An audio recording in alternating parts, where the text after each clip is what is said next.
Anyway, I am really tired. I'm so sleepy. I can't even talk.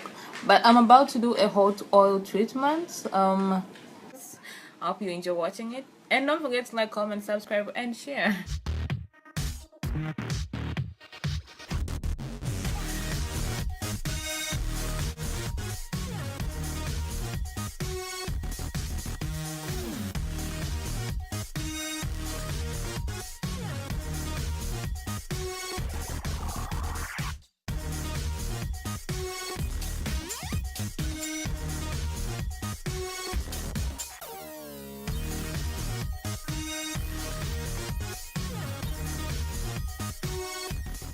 To achieve the best results, you need to actually touch every part of your hair, like literally from the roots to the ends.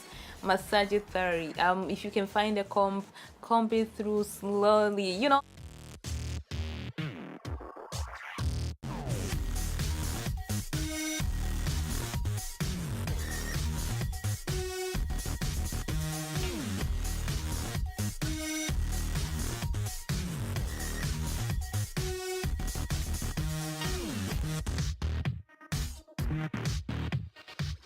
Once I'm done massaging, I just cover my head with the plastic that helps it to maintain the heat and the fabric on top. Then stay for a few minutes, a few hours, or a day, or overnight, and yeah, then rinse it off.